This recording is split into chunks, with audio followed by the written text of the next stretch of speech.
السلام عليكم ورحمة الله وبركاته. الحمد لله رب العالمين والصلاة والسلام على سيد الأنبياء والمرسلين وعلى آله وصحبه أجمعين. ثم ما بعد فأعوذ بالله من الشيطان الرجيم. بسم الله الرحمن الرحيم. ياسين والقرآن الحكيم إنك لمن المرسلين على صراط مستقيم. رب اشرح لي صدري ويسر لي أمري واحلل عقدة من لساني يفقهوا قولي. آمين يا رب العالمين. তো আজকে শুরু করতে চাই প্রথমে আপনাদের সবাইকে ধন্যবাদ জানিয়ে এত তাড়াতাড়ি আসার জন্য। আমি জানি আপনাদের অনেকের কাছেই শনিবারের এই সময়টা প্রায় ফজরের ওয়াক্ত। আমি বুঝি এরকম ত্যাগ স্বীকার করা কঠিন। এখানে ইনশাআল্লাহ যেই সময় আপনারা কাটাবেন তার জন্য আমি আনন্দিত। আশা করছি আমাদের আজকের সময়টা তাড়াতাড়ি কেটে যাবে, আপনারা বিরক্ত হবেন না ইনশাআল্লাহ। আমি নিজে এখানে আসার সুযোগ পেয়ে খুবই খুশি। আপনাদের হয়তো এই অসাধারণ সূরা থেকে কিছু না কিছু শেখাতে পারবো। আমার আসলে প্রস্তুতি আগেই হয়ে গিয়েছিল, কিন্তু পরে ভাবলাম আবার প্রস্তুতি নেওয়া দরকার। তাই আজ সকালেই 10:30টার দিকে প্রস্তুতি শেষ হলো। তো গত রাতে আমি বলতে গেলে ঘুমোতেই পারিনি উত্তেজনার কারণে। সূরা ইয়াসিন নিয়ে আমি আসলেই এত উত্তেজিত যে যত দূর সম্ভব করতে চেয়েছি। যদিও আমার সর্বোচ্চ প্রচেষ্টাও কোরআনের অসীম প্রজ্ঞার কাছাকাছিও যেতে পারবে না। তো আজকে শুরু করতে চাচ্ছি আজকের প্রোগ্রামের ছোট একটা পরিচিতি দেবার মাধ্যমে। শুধু আজকের সময়সূচি বা বিরতি এগুলো না, বরং আমরা আসলে কি করব আর কিভাবে আমি এই সূরার অধ্যয়ন করেছি সেই বিষয়। তো আমি যখন আমার সহকারী ও গবেষকদের নিয়ে কোনো সূরা গভীরভাবে অধ্যয়ন করি, আমরা যত পারি তাফসির দেখার চেষ্টা করি, বিভিন্ন মুফাসসিরদের মতামত দেখা, বিভিন্ন ভাষাগত উৎস দেখি, অভিধান ইত্যাদি দেখি। এই সব কিছু আমরা একত্র করে প্রত্যেক আয়াতের নিচে বিশাল নোট তৈরি করি। তখন দেখা যায় যে প্রত্যেক আয়াতের নিচেই প্রচুর প্রচুর তথ্য জমা হয়ে যায়। ইমাম ইবনে কাসির কি বলেছেন, ইমাম কুরতুবী কি বলেছেন রহমাহুল্লাহ, ইবনে আশুর কি বলেছেন, রাজি কি বলেছেন, লিসানুল আরব কি বলে, ইত্যাদি ইত্যাদি ইত্যাদি। তাহলে দেখুন, এক আয়াতের নিচে প্রায় 20 পৃষ্ঠার নোট। এরপর এর সবগুলো পড়ে বুঝে সেটার অর্থ বের করতে হচ্ছে। কিন্তু আমরা এখানে কিন্তু সেটা করছি না। সেটা হলো আমার কাজ।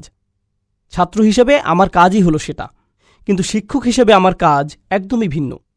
আমি এখানে আপনাদের বলতে আসিনি যে এই বইয়ে এটা বলেছে, ওই বইয়ে এটা আছে, সেই বইয়ে সেটা আছে। আমি এগুলো কিছুই বলবো না। আমার কাজ হলো সেই সমস্ত তথ্যগুলো প্রক্রিয়াজাত করে সেখান থেকে সেরাটা আমি যেভাবে বুঝেছি তা আমার ছোট বোনকে বোঝানো। তার বয়স 20-এর উপরে, তার কোনোই আরবির জ্ঞান নেই, ইসলামিক স্টাডিজেরও জ্ঞান নেই তেমন। আমাকে এই সমস্ত জিনিস একত্র করে মহান ইমামদের কথাগুলো, অসাধারণ বুঝগুলো নিয়ে এমনভাবে বলতে হবে যেন এখানে অডিয়েন্সের মধ্যে বসে থাকা কোনো অমুসলিমও সেটা বুঝতে পারে। তো কাজটি কিন্তু অনেক কঠিন। মানে ভারী এসব একাডেমিক বিষয় নিয়ে সহজে বোঝার মতো ভাষায় ব্যাখ্যা করা, তাই না? তাই আপনারা দেখবেন যে আমি অনেক মুফাসসিরদের উক্তি টানছি না। আপনাদের অনেকেরই ইসলামিক স্টাডিজের ব্যাকগ্রাউন্ড আছে, তাই আপনারা আমাকে অনেক অনেক বেশি তাফসির বা কোনো সাহাবী কি বলেছেন বা কোন হাদিসের ইসনাদ কেমন এইসব উল্লেখ করতে দেখবেন না। তাই ভাবতে পারেন এই সবই হয়তো বানিয়ে বলা, কিন্তু সেগুলোর ভিত্তি আসলেই আছে। আর আমার উদ্দেশ্য হলো, যেহেতু এই সমস্ত গবেষণা সংকলিত হচ্ছে, তাই আজকের বক্তব্যগুলো সেসব নোটের সম্পূরক হতে পারে। যারা আরও জানতে চান তাদের জন্য তো গবেষণা হয়েই আছে। যারা গভীর পড়াশোনা করতে চান আরবি সোর্স থেকে, তারাও সেগুলো করতে পারবেন ইনশাআল্লাহ তাআলা। কিন্তু আমাদের বাকিদের জন্য সেটা নয়। তাহলে আজকের প্রোগ্রামের বিষয় সম্পর্কে প্রথম বিষয় হলো এটা। আমি সব কিছু সহজভাবে বলার চেষ্টা করব যেন সবাই বুঝতে পারে বিইজনিল্লাহ। দ্বিতীয় বিষয়টি হলো, আপনাদের সূরাটির আউটলাইন হিসেবে বলি। আজকে যে সূরাটি পড়ব, সূরা ইয়াসিন, এটি 6টি অংশে বিভক্ত। মানে সূরাটির 6টি ভাগ আছে। অর্থাৎ আমরা অন্তত 6টি সেশন করার চেষ্টা করব, আর প্রত্যেক সেশনে একটি অংশ কভার করার চেষ্টা করব। আমাদের চেষ্টাটি হবে এমন। যদিও এরপর আরও কিছু সেশন থাকবে। এই 6টি অংশ শেষ করার পর আমরা আবার পেছনে ফিরে দেখব, কিছু কিছু জিনিস যা ফেলে এসেছি খুঁজে বের করব। তাই এই অনন্য সুন্দর সূরাটির 6টি অংশ শেষ করার পরেও হয়তো আরও 1টি বা 2টি সেশন করতে হবে। তো চলুন এখনই শুরু করা যাক, কারণ আমাদের অনেক কিছু শেষ করতে হবে। 83টি আয়াত, কিন্তু কম কথা নয়, অনেক অনেক। শুরু করি তবে ইনশাআল্লাহ তাআলা। সূরাতু ইয়াসিন। বিসমিল্লাহির রহমানির রহিম। ইয়াসিন। সূরাটি নাজিল হয়েছিল মক্কার যুগে, নবী সাল্লাল্লাহু আলাইহি সাল্লাম মদিনায় হিজরতের আগে। আর এই সূরাটি আল্লাহ শুরু করেছেন ইয়া এবং সিন অক্ষর দিয়ে। পুরো কোরআনে এটা একবারই এসেছে। আপনারা আগেই শুনেছেন আলিফ লাম মিম অথবা কফ হা ইয়া আইন সদ ইত্যাদি।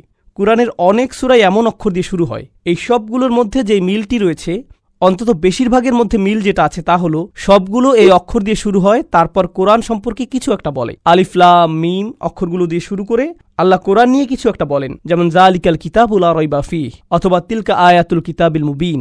কিছু একটা। এভাবে সবগুলো কোরআনের এক ধরনের ভূমিকা স্বরূপ। এই অক্ষরগুলোর মধ্যে মিলের একটি হলো বেশিরভাগ সময়ে সেগুলো কোরআনের ভূমিকার মতো। তবে একটা সুস্পষ্ট ব্যতিক্রম হলো গুলিবাতির রুম।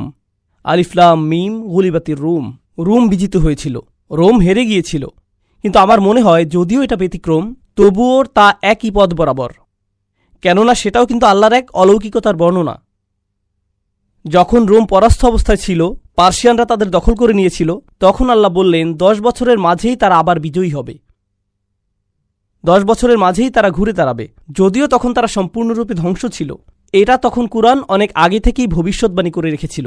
এটা বিশ্বমানবতাকে চ্যালেঞ্জ করে বলেছিল যে দেখো এমন হয় কিনা, মানে নিজের সম্পূর্ণ বৈধতা এর উপর রেখে দিয়েছিল।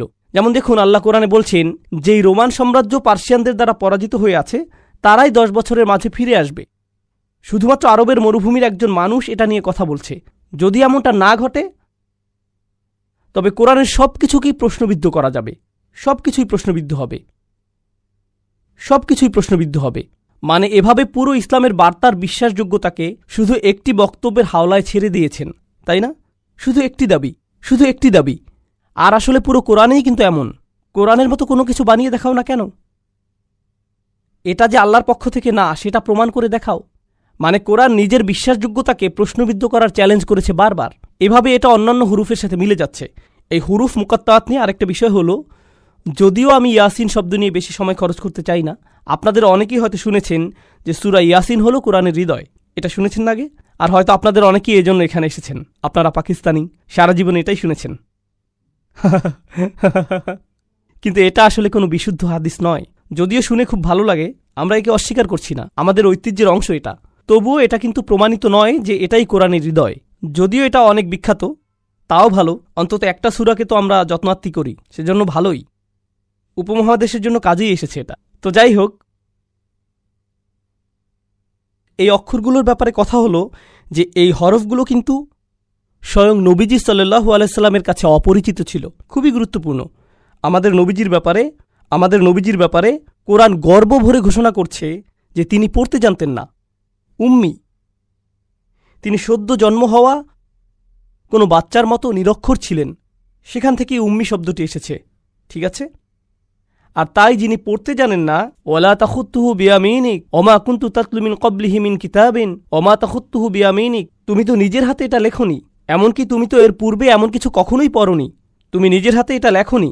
এখন যে মানুষ পড়তে লিখতে জানে না, যে অক্ষর সম্পর্কে কিছুই জানে না, আপনি যদি শুধুই একটা ভাষায় কথা বলতে জানেন আর কেউ এসে বলল ডাব্লিউ এর মানে কি, এর মানে কিছুই হবে না আপনার কাছে। তাই তিনি যে বলছেন ইয়াসিন, যেটার আরবিতে নিজস্ব কোনো অর্থ নেই, শুধুমাত্র যে লিখতে আর পড়তে জানে সেই জানে যে এটা ইয়া অক্ষর আর সিন অক্ষর। যে এটা জানে না তার সামর্থ্যের একেবারেই বাইরে এটা। তাই শুধুমাত্র ইয়াসিন শব্দগুলোর ব্যবহার শ্রোতাদের এই ইশারা দিচ্ছে যে রাসূলুল্লাহ সাল্লাল্লাহু আলাইহি সাল্লাম সম্ভবত এক ধরনের জ্ঞান পাচ্ছেন। কারণ শুধুমাত্র জ্ঞান অর্জনের সময়ই আপনি অক্ষর সম্পর্কে জানতে পারেন। তাহলে প্রশ্ন ওঠে, কে তাকে এই জ্ঞান দিচ্ছে? কারণ যদি বলেন যে তাকে কেউ শেখাচ্ছে, তিনি এই অক্ষরগুলো শিখছেন, তখন প্রশ্ন আসবেই যে শেখাচ্ছেটা কে তাহলে? তাই প্রত্যেকবার এই অক্ষরগুলো আসলেই প্রশ্ন ওঠে, কে তাকে এসব শেখালো, কে শেখালো এটা? আর প্রত্যেকবারই আল্লাহ কি করেন? অন্তত একটা ব্যতিক্রম বাদে তিনি কি করেন? কে শেখালো তার উত্তর দিয়ে দেন। এই বইটি ওহী শিখিয়েছে, আল্লাহ থেকে এসেছে এটা। তো এগুলো ছিল ইয়াসিন শব্দ নিয়ে কিছু কথা। এখন চলুন বিষয়বস্তুর কেন্দ্রে আসি। এটাই শুরু থেকে শেষ পর্যন্ত থাকবে। এই আয়াতেই আমরা বারবার ফিরে আসব। ওয়াল কুরআনিল হাকিম, আল্লাহ ওয়াদা করছেন, আল্লাহ বলছেন আমি ওয়াদা করছি। ওয়া অক্ষরটি এভাবেই অনুবাদ করছি, আমি কোরআন হাকিম দ্বারা ওয়াদা করছি। প্রজ্ঞাময় অনুবাদ করছি না, এখানে অনুবাদ করছি যে আমি কোরআন হাকিমের ওয়াদা করছি। আপনাদের অনেকেই এখনও আরবি জেনে না থাকলেও সমস্যা নেই, হাকিম শব্দটি আপনাদের ব্যাখ্যা করে দিচ্ছি, কারণ এর ভূমিকা ব্যাপক। তার আগে বলুন তো, প্রজ্ঞাময় কোরআন, কোরআন হাকিম দিয়ে আল্লাহ কি করছেন? তিনি বলছেন এটা দিয়ে কসম করছেন। তাই কোনো কিছু দিয়ে কসম করার মানে কি?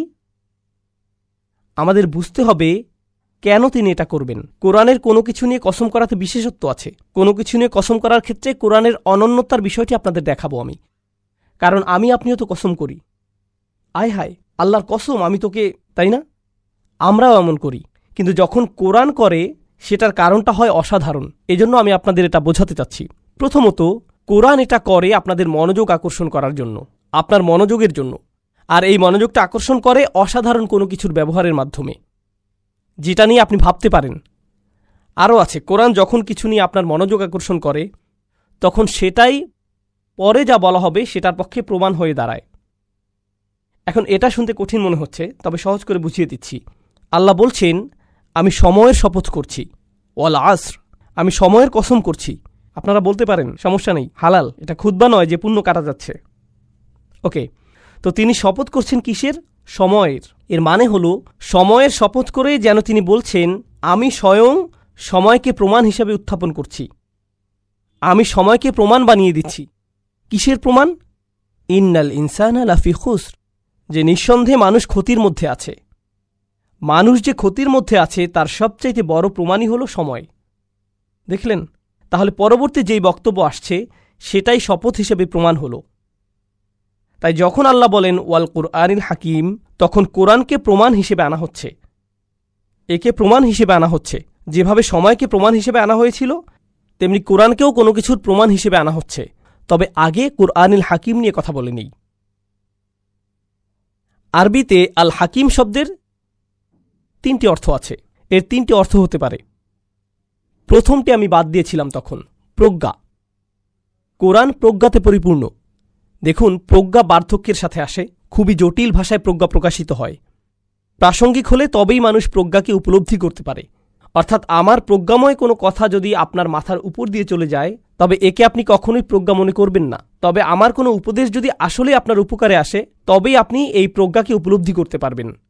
এজন্য প্রজ্ঞা বুঝতে হলে তাকে প্রাসঙ্গিক হতে হবে। আর প্রত্যেকবার যখনই নবী সাল্লাল্লাহু আলাইহি সাল্লাম কোরআন তেলাওয়াত করতেন, কেউ সেটা শুনলে সাথে সাথে ধাক্কা খেত যে, আরে, এটা তো আমার সম্পর্কেই বলছে, আমাকেই তো উপদেশ দিচ্ছে, আমার ক্ষেত্রে এটা প্রাসঙ্গিক, আমার দরকার অনুযায়ী পরামর্শ দিচ্ছে। তাই কোরআন তার প্রজ্ঞাকে এই নিজের পক্ষে প্রমাণ হিসেবে আনছে। এটা বিশাল বড় কিছু, এতই প্রজ্ঞাময় যে মানুষের কর্ম হতেই পারে না। এটা বিশাল বড় কিছু। এখন দ্বিতীয় অর্থ, হাকিমের আরেকটি অর্থ হল হুকুম, অর্থাৎ যে জিনিসের রায় বা হুকুম দেবার ক্ষমতা আছে, মানে হুকুম বা হাকিম। হাকিম বলতে আরও বোঝায় শাসক বা গভর্নর। তাহলে কোরআন হলো হুকুমে পরিপূর্ণ। এখন বিষয় হলো, একজন মানুষ হিসেবে আমি বলতে পারি যে আমার ব্যক্তিগত জীবনে কোরআন অধ্যয়ন করতে গিয়ে আমার অনেক পুরনো মতামত পরিবর্তিত হয়েছে। কিছু বিষয় যা আমি অবধারিত সত্য বলে মনে করতাম, সেটা এখন আর মনে করি না। এভাবে আপনি যতই পড়াশোনা করবেন ততই শিখবেন, আপনার মতামত সেভাবে পরিবর্তিত হবে। এমনকি একই সিলেবাস, একই সংবিধান পড়ার পরও একজন আইনজীবী যখন বিচারক হয়ে যান, তখন তাদের চিন্তাভাবনাতেও পরিবর্তন আসে, ঠিক কিনা? সময়ের সাথে ভিন্নভাবে চিন্তা করেন। এদিকে কোরআন হুকুম দিয়ে যাচ্ছে, আর এই 23 বছরের সময়কালে কোনো কিছু কি পরিবর্তন হয়েছে? এভাবে কি বলে যে না, আগে এভাবে বলতাম, এখন আর তা বলি না? না না না না, তার হুকুমে কোরআন একেবারেই ধ্রুব। তার রায় থেকে নড়াচড়া করে না সে। কখনো কখনো আপনার কোনো মতামত, রায় না কিন্তু শুধুই মতামত, আপনাকে ঝামেলায় ফেলে দেয়। মিডিয়া যদি মসজিদে এসে আপনার ইন্টারভিউ নিতে চায়, তবে কথা বলার আগে খুব চিন্তাভাবনা করে নিতে হবে, কারণ তারা চালাকি করে আপনাদেরকে ফাঁদে ফেলতে পারে। তাই আপনাকে খুব সাবধান থাকতে হবে।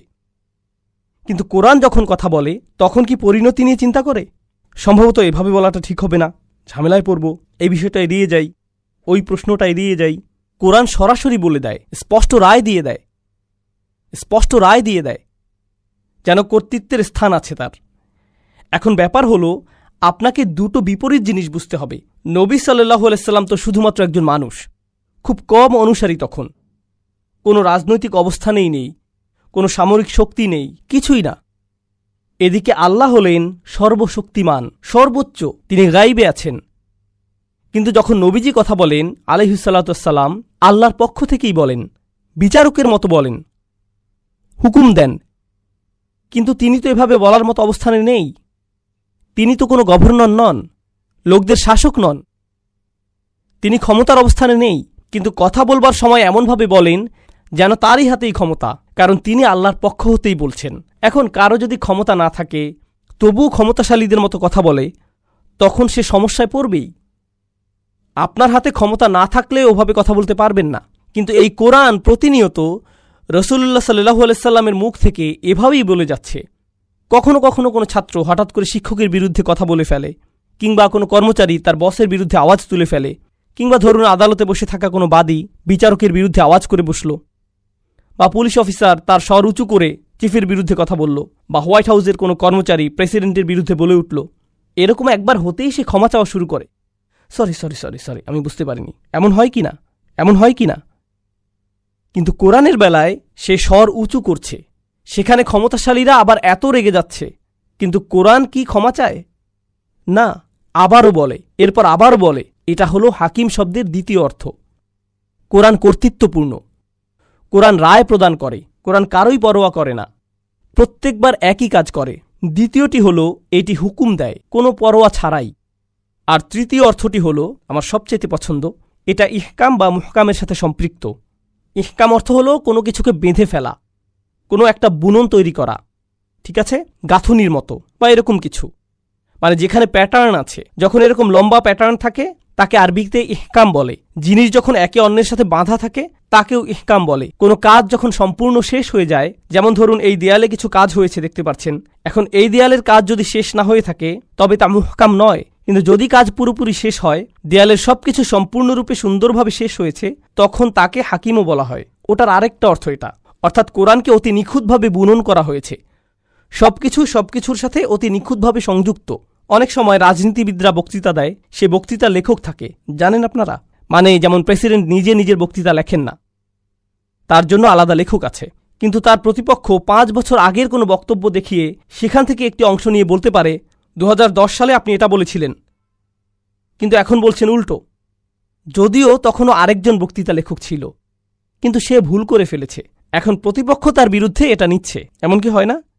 কিন্তু দেখুন কোরআনের বুনন কত শক্তিশালী ও নিখুঁত। আপনি বলতে পারবেন না যে ওখানে এটা বলছে আবার এখানে এটা বলছে, সবকিছুর নিখুঁত সংযোগ আছে।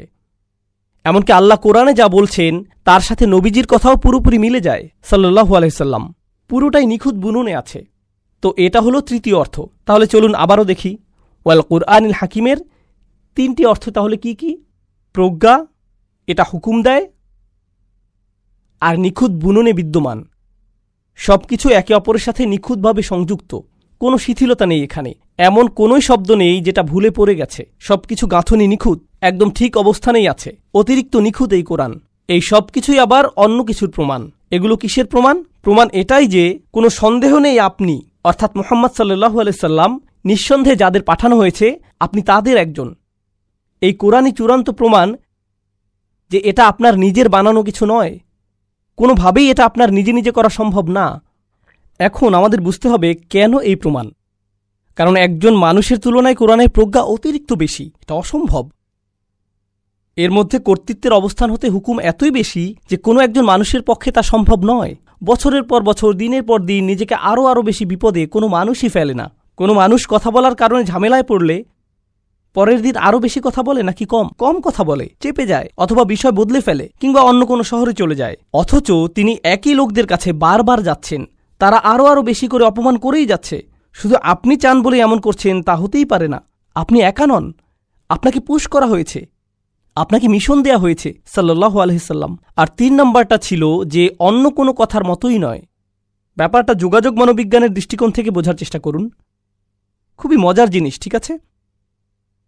এই মুহূর্তে আমি আপনাদের সাথে কথা বলছি, পড়ছি না, কিন্তু যদি কোনো তাফসিরের বই খুলি বা ধরুন গুগল গ্লাস পরে আছি, লেখাগুলো স্ক্রল করছে চোখের সামনে, সেখান থেকে তাফসির পড়ছি, বা শেক্সপিয়ারের কিছু মুখস্থ করেছি, সেটা আপনাদের মুখস্থ বলছি, আপনারা কি বুঝবেন না যে ওটা আমার বক্তব্য নয়? কি বুঝতে পারবেন না যে ওটা আসলে আমার কথা বলছি না, বরং পড়ছি? বুঝতে পারবেন তো? কারণ আমি যেভাবে কথা বলি, যেভাবে শেক্সপিয়ার কথা বলে, বা যেভাবে সংবিধান কথা বলে, বা আমার নিজের রচনা যেভাবে বলে, সবই ভিন্ন ভিন্ন। বরং আমি যেভাবে কথা বলি সেভাবে তো লিখিও না, আমার লেখাগুলো তো আরও অনেক বেশি ফর্মাল, আর যখন কথা বলি সেটা অনেক ইনফর্মাল। নবী সাল্লাল্লাহু আলাইহি সাল্লামের কাছে কি কাগজ আছে? না, আর থাকলেও কিছু যায় আসে না, কারণ জানেন যে তিনি পড়তে পারতেন না। কিন্তু তিনি যখন কোরআন তেলাওয়াত শুরু করেন, প্রত্যেকেই বুঝতে পারে যে এর গাঁথনি এতই শক্ত যে সেখানেই কোনো আচ্ছা আবার রিপিট করি এমন কিছুই নেই। মানুষের কথার তুলনায় কোরআন অতিরিক্ত নিখুঁত। তিনি বলছেন না, অন্য কেউ এটার রচয়িতা।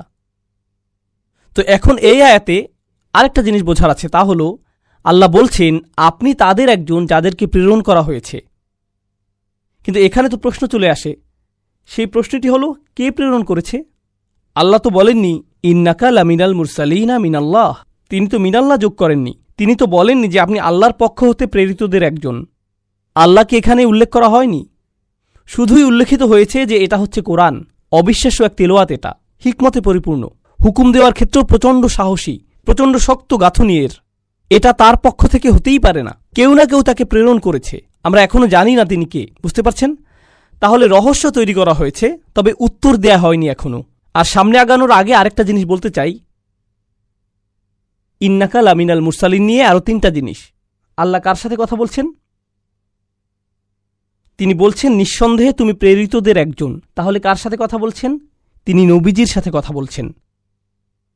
কুরাইশদের বলার পরিবর্তে নিঃসন্দেহে তিনি রাসূলদের একজন, তিনি প্রেরিতদের একজন, এভাবে তিনি বলেননি। তিনি তাদের সাথে কথাও বলছেন না, কাফিরদের সাথে আল্লাহর কথাই হচ্ছে না, তিনি স্বয়ং নবীর সাথে কথা বলছেন সাল্লাল্লাহু আলাইহি সাল্লাম। কেন জানেন? কারণ কাফিররা তাকে মিথ্যুক বলছে, এসব আজেবাজে বলেছে। এখন কেউ আপনাকে পাগল বলল, আপনি হয়তো অপছন্দ করবেন। আরেকজন পাগল বললে, এরপর 100 জন আপনাকে পাগল বললে আপনি কি ভাবা শুরু করবেন? মনে হয় আমি আসলেই পাগল। একজন আপনাকে মিথ্যুক বলল, আরেকজন মিথ্যুক বলল, চাচা আপনাকে মিথ্যুক বলল, আপনার কাজিন মিথ্যুক বলল, বিজনেস পার্টনার আপনাকে মিথ্যুক বলল, প্রতিবেশী মিথ্যুক বলল, রাস্তায় আপনাকে চেনে না এমন মানুষও আপনাকে মিথ্যুক বলল। এটা আপনার উপর প্রভাব ফেলতে পারে, তাই না? আপনার অন্তত কাউকে তো প্রয়োজন যে বলবে, আপনার অন্তত কাউকে প্রয়োজন যে বলবে যে এসবে পাত্তা দিও না, আমি বলছি তুমি মিথ্যুক নও। আমার কথা শুনো, তারা যে বলে সব ভুলে যাও, তারা যা বলে সব ভুলে যাও। দেখুন, প্রোপাগান্ডার ধারণাটি কিন্তু এখানেই। তারা খবরে বলতেই থাকে এমন এমন এমন, মুসলিমরা কত কিছু, তার লিস্ট।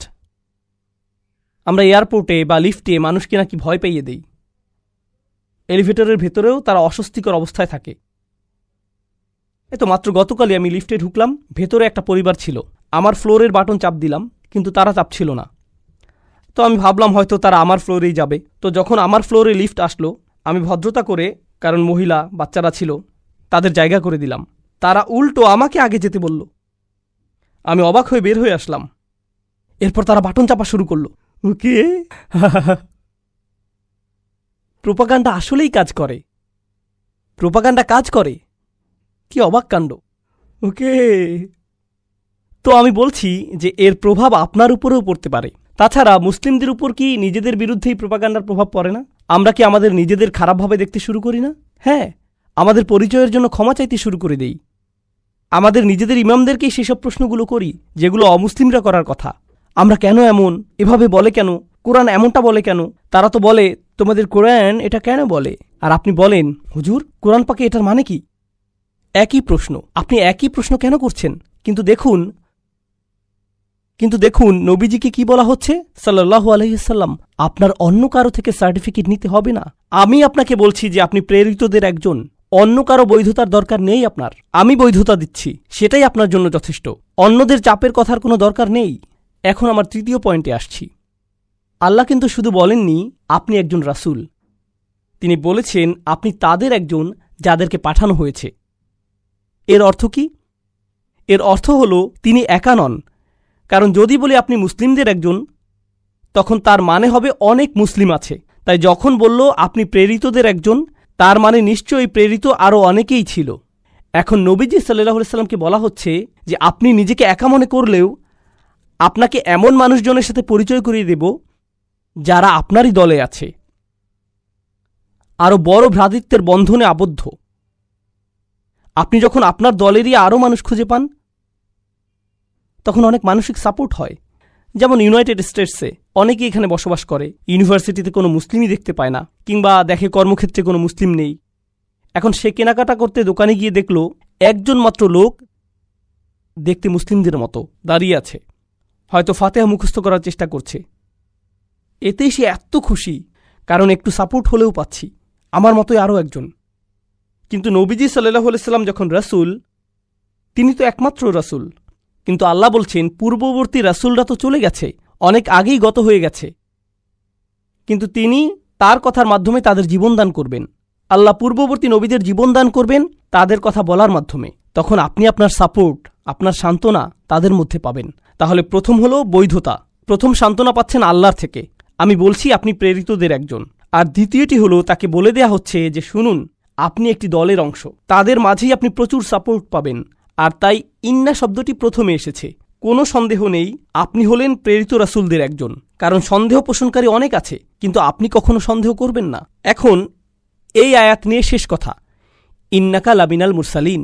সব আয়াত এত লম্বা হবে না, সব আয়াত এত লম্বা হবে না, ভয় পাবেন না। যদিও আমাদের আরও ৮৩টি আয়াত পড়তে হবে, তবে আমি সূরাটির শুরুতে এর চিন্তাভাবনাটি দেখাতে চাই। এরপর একটি থেকে পরেরটি, সেটা থেকে পরের আয়াত কিভাবে প্রবাহিত হয় সেটাও দেখাতে চাই। এটাই আমার কাজ এখানে ইনশাআল্লাহ। তো এই আয়াত নিয়ে শেষ যে কথাটি বলতে চাই তা হলো, মুরসাল শব্দটি কিন্তু রসুল হতে ভিন্ন। রাসূল শব্দের অর্থ হলো বার্তাবাহক, সহজ অনুবাদ। আর তাই কোরআনের কিছু দুর্বল অনুবাদে বলে যে আপনি রাসূলদের একজন, সেটা আসলেই ঠিক নয়। আরবিতে মুরসাল হলো ইসমে মাফউল, যার মানে যাকে প্রেরণ করা হয়েছে, কাউকে পাঠানো হয়েছে। এখন বার্তাবাহক আর পাঠানো হয় এমন একজন, এই দুইটার মাঝে কিন্তু তফাত আছে। আমি যদি বার্তাবাহক হই তবে বার্তা নিজের পক্ষ থেকেই দিতে পারি, হতেই পারে নিজের বার্তার বার্তাবাহক আমি হতে পারি। কিন্তু যদি আমি প্রেরণকৃত হই তাহলে এর অর্থ দাঁড়ায় আমার বার্তাটি অন্য কারো কাছ থেকে এসেছে, অন্য কারো কাছ থেকে এসেছে, আমার পক্ষ থেকে নয়। আমাকে এটার দায়িত্ব দেয়া হয়েছে। এখন তাই নবীজি সাল্লাল্লাহু আলাইহি সাল্লামকে বলা হচ্ছে যে নিঃসন্দেহে আপনি সেই দলের মানুষদের একজন যাদের একটি দায়িত্ব দেয়া হয়েছে, আপনাকে একটি মিশনে পাঠানো হয়েছে। আপনি এটা পছন্দ করেন বলে বা চান বলে বা অন্য কোনো এজেন্ডা আছে বলে তেলাওয়াত করছেন না, বরং আপনার প্রাথমিক উদ্দেশ্য হলো আল্লাহর বান্দা হওয়া আর তার আদেশ পালন করা। তিনি এই কিতাব শুরু করেছেন ইকরা বিসমি রব্বিক, আপনার রবের নামে পড়ুন, কর্তৃত্বের পদে থেকে। তাই আপনি কথা বলা মানেই আল্লাহর কর্তৃত্বের অধীনে থাকা। এই ব্যাপারটা পরে খুবই জরুরি হবে যখন আমরা পরের আয়াতে যাব। তাই নবীজি সাল্লাল্লাহু আলাইহি সাল্লামের এই দায়িত্বের ব্যাপারটি তখনই বলবো। এখানে শুধু তাকে সান্ত্বনাই দেয়া হচ্ছে না, বরং তিনি মিশনে আছেন সেটাও মনে করিয়ে দেয়া হচ্ছে। কোনো কাজে আপনার দায়িত্ব কঠিন হলে দুটো জিনিস লাগে, আপনাকে সাহায্য করার, সমর্থন দেবার জন্য কাউকে লাগে। সে বলবে যে আমরা পারবো, এটা করতে পারবই, আমি আছি তোমার সাথে, কোনো সমস্যা নেই। যে শুনুন, আপনার হাতে আর মাত্র 4 ঘন্টা সময় আছে, দ্রুত কাজ শেষ করুন। এই আয়াতে সেটাও করা হয়েছে। তার মানে আপনার দায়িত্ব সম্পন্ন করার দুইটা দিকই এখানে করা হয়েছে।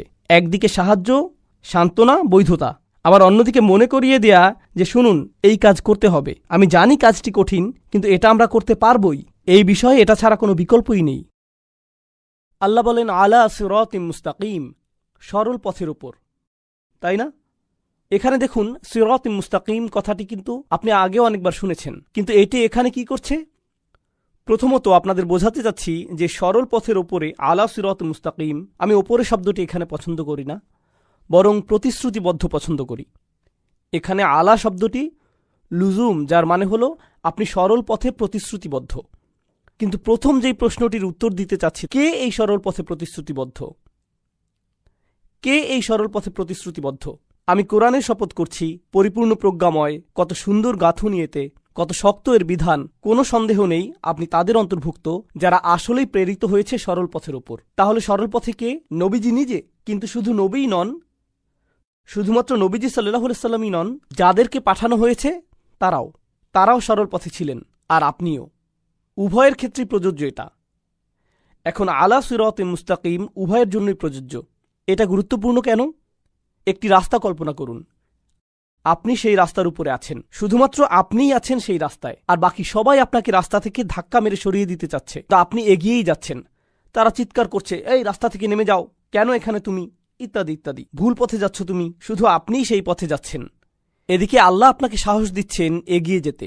তিনি আপনাকে বললেন, দেখো, এই পথের পথিক হিসেবে তুমিই একমাত্র ব্যক্তি নও, এর আগেও আমি অন্যদের চালিয়েছি এই পথে। বুঝতে পারছেন? তাহলে এখন তো আপনি তাদের আরও বেশি খুঁজবেন, কারণ এই পথে অন্যরাও তো হেঁটেছে।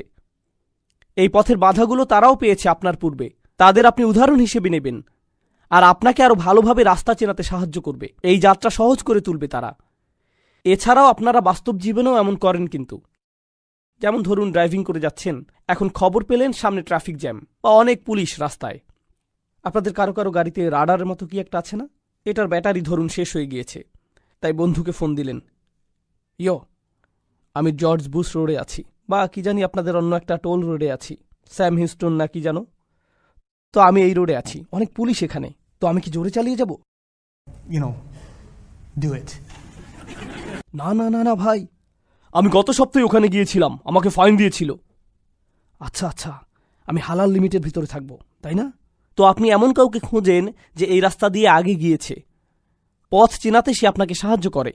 তো সাহায্যের একটি উৎস। আরেকটি জিনিস হলো, নবীজি সাল্লাল্লাহু আলাইহি সাল্লাম আল্লাহর কালামের মাধ্যমে খুবই শক্তভাবে আপোষহীন রায় দিয়ে যাচ্ছেন। আল্লাহ তো কর্তৃত্বের সাথে বলেন, তিনি কোনো দাসের মতো কথা বলেন না, মনিবের মতো কথা বলেন। তাই তিনি ক্ষমতা কর্তৃত্বের সাথে বলেন, কিন্তু মানুষজনের কাছে সেটা আপত্তিকর ঠেকে, কারণ তারা তো আল্লাহকে বলতে শুনছে না। তারা কার স্বর শুনছে? রাসূল সাল্লাল্লাহু আলাইহি সাল্লাম। তুমি এভাবে কথা বলার কে? তারা রেগে যাচ্ছে। কিন্তু নবীজি কি থেমে গেছেন? না, প্রতিদিনই তাকে একই পথে আরও এগোতে হচ্ছে না? এখন আমাকে বলুন তো, এই পথে আপনি এগুতে থাকলে যৌক্তিকভাবেই কি আপনি ঝামেলায় পড়বেন না? আরও বেশি বেশি করে ঝামেলায় পড়তেই থাকবেন। পথ পাল্টানোর জন্য দিনকে দিন আপনার উপর চাপ প্রয়োগ বাড়তেই থাকবে। যত বেশি অগ্রগতি করবেন ততই বাধা পাবেন, আরও বেশি বাধা। আরও সম্ভাবনা আছে যে আপনি দেখুন একটু চাপ তো সহ্য করতে পারবেন, কিন্তু কালকে আপনাকে আরও চাপ সহ্য করতে হবে, পরদিন আরও বেশি, পরে আরও বেশি, আরও বেশি, আরও বেশি। অবস্থা খারাপের চাইতে খারাপ হতেই থাকবে, সহজ হবে না, আরও কঠিন হবে। একজন সাধারণ মানুষ আর কতই বা চাপ সহ্য করতে পারে? এক সময় না এক সময় কি হয়? ভেঙে পড়ে, পথ পাল্টে ফেলে। কিন্তু রাসূলুল্লাহ সাল্লাল্লাহু আলাইহি সাল্লাম, তার কঠোরতা, তার প্রতিশ্রুতি, এই সব কিছু এখানে দেখা যাচ্ছে। আর অন্যান্য নবীদের প্রতিশ্রুতিগুলো স্পষ্ট দেখানো হচ্ছে, কারণ তারা সবাই সরল পথের ওপরে, কখনোই বিচ্যুত হননি, কখনোই হননি। মানুষ তাদেরকে আক্রমণ করেছে, মানুষ তাদের নিয়ে হাসি ঠাট্টা করেছে, মানুষ তাদেরকে হুমকি ধামকি দিয়েছে, তাদেরকে নির্বাসিত করার, হত্যা বা অত্যাচার করার হুমকি নিয়ে এসেছে। এর পরেও তারা দমে যাননি। তাদের পরিবার এসেছিল তাদের কাছে, মুরব্বীরা এসেছিল, রাজনৈতিক নেতারা এসেছিল, সবাই এসেছিল, তবুও পথচ্যুত হননি, প্রতিশ্রুতিবদ্ধ ছিলেন। কঠোরতার এই ধারণাটাই জরুরি। এছাড়াও দেখুন, তিনি যে আসলে একজন রাসূল, এটাই কিন্তু তার একটা প্রমাণ। নইলে এত কষ্ট কেন শুধু শুধু সহ্য করবেন? আমরা কিন্তু এখনও সেই ধারণাতেই আছি যে এই কোরআনকে বহন করা সম্ভব শুধুমাত্র তখনই যখন আপনাকে প্রেরণ করা হয়, কারণ অতিরিক্ত চাপ, যেমন একজন মুফাসসির বলেছেন, ইলতিজামুহু দালিলুন আলা নবুয়তি ওয়াসিরাতিহি দালিলুন কামা আন্নাল কোরআন। এটা এখানে গুরুত্বপূর্ণ। কোরআনের নিখুঁত হবার কারণে, আমি যেটা বলেছিলাম, 3 ধরনের নিখুঁততা আছে কোরআনে, সেগুলোই প্রমাণ। এখন এই উদ্দেশ্যের প্রতি নবীর প্রতিশ্রুতি নিজেও আরেকটা প্রমাণ। এই সবই প্রমাণ করে দিচ্ছে। কিন্তু এরপর এই আয়াত নিয়ে শেষ আরেকটা জিনিস আপনাদেরকে বলছি, আলা সিরাতিম মুস্তাকিম।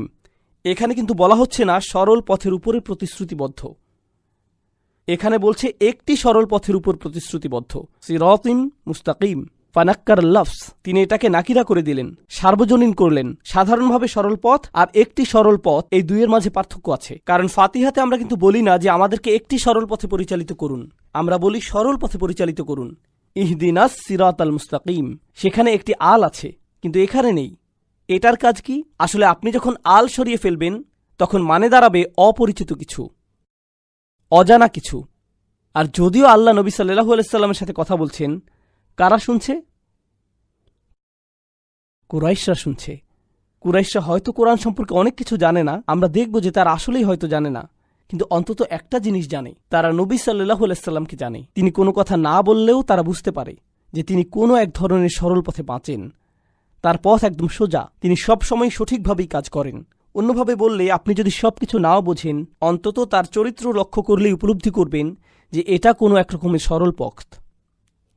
শুধুমাত্র মুসলিমদের পর্যবেক্ষণ করাটাই যথেষ্ট, বিশেষ করে এই রাসূলুল্লাহ সাল্লাল্লাহু আলাইহি সাল্লামকে। শুধু ওনাকে দেখেই ধারণা হয়ে যাবে যে এটা একটি সরল পথ, আলা সিরাতিম মুস্তাকিম। আল্লাহকে এখনও নিজেকে উল্লেখ করছেন না, তিনি এখনও নিজের সম্পর্কে কিছুই বলেননি, এখনও না।